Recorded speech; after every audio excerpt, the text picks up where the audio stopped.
présente Monsieur Lalanne, maire de Billère, qui se joint à nous pour célébrer cette fête, entre guillemets. Espérons qu'un jour ça sera une grande fête aussi célébrée au Tibet, pour réitérer le fait que le Tibet est un peuple martyr, que le Tibet souffre depuis de nombreuses années, mais surtout pour leur faire savoir, je suis sûre qu'avec les médias actuels, ils le sauront tôt ou tard, ils ne sont pas oubliés dans le monde.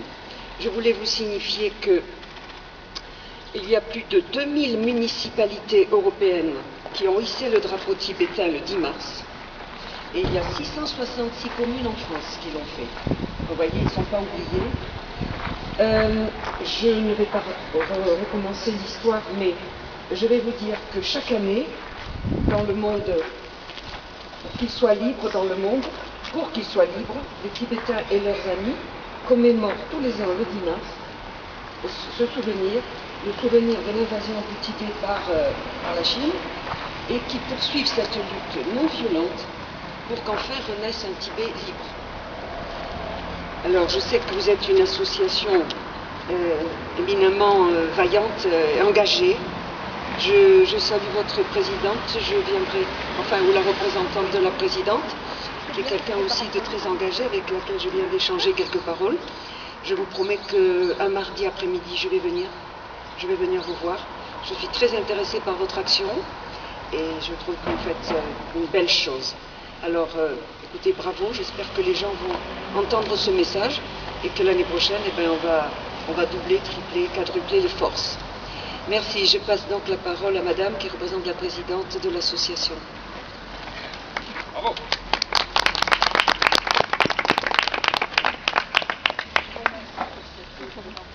Devant le micro, François. Je ça. Coucou. Une fois encore, nous voici réunis aujourd'hui pour la commémoration, la 54e du soulèvement des Tibétains de 1959 face à l'occupation de leur pays par les troupes chinoises. Mais avant tout, au nom de chacun des membres de la PAT, l'Association pour l'art et la culture du Tibet, association paloise, et bien sûr au nom des principales et infatigables animatrices, Madame Denise Gampet et Madame Marie-Claude Cardy, nous tenons à remercier Madame la maire de Pau, ainsi que vous-même, Madame Castera, qui l'a représentée ici aujourd'hui, pour un soutien constant aux idéaux et aux activités de notre association. Mais c'est avec une profonde tristesse que nous constatons, comme vous le savez tous sans doute, que le drame qui se joue actuellement au Tibet n'a cessé de s'aggraver, faisant place de plus en plus à un véritable régime de terreur, et à un point tel que malgré toutes les tentatives pour les décourager, les immolations par le feu sont de plus en plus nombreuses. Elles représentent à ce jour la forme la plus désespérée de la désobéissance civile et démontrent la détermination des Tibétains à sacrifier leur vie pour afficher leur opposition au génocide culturel mis en place par le gouvernement chinois. Et ces immolations, au nombre de 107 à ce jour, touchent maintenant toute la société tibétaine, hommes, femmes, moines, paysans, nomades, étudiants, intellectuels. Et le gouvernement chinois en vient même à criminaliser les auto-immolations, prononçant de lourdes peines contre les familles de ceux qui se sont immolés ou qui ont cherché à récupérer les corps. Parallèlement, nous ne saurions passer sous silence le fait que les richesses du sous-sol continuent d'être pillées et transférées, et les déchets nucléaires d'être stockés. De la même façon, les programmes de sédentarisation autoritaire des nomades s'accélèrent, ainsi que le déplacement de la population rurale. Mais dans toute cette horreur, nous nous devons de noter un moment historique, porteur d'humanité et donc d'espoir. En effet, fin janvier, une importante manifestation de solidarité avec les Tibétains s'est déroulée en Inde même pendant 4 jours.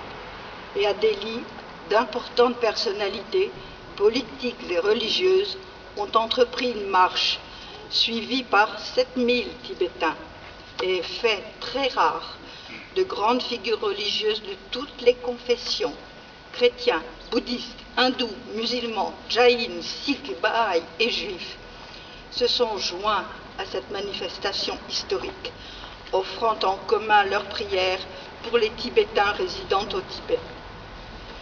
Cette campagne, elle avait pour double objectif d'attirer l'attention de la communauté internationale sur cette tragédie, ainsi que de demander aux Nations Unies d'envoyer des observateurs au Tibet.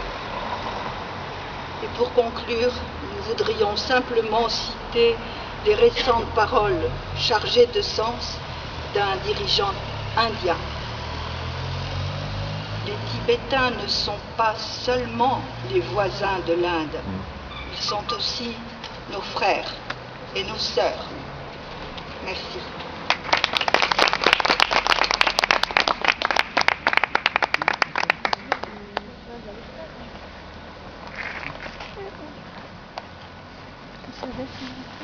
Et comme traditionnellement, On n'entend pas. C'est très touchant. Kata,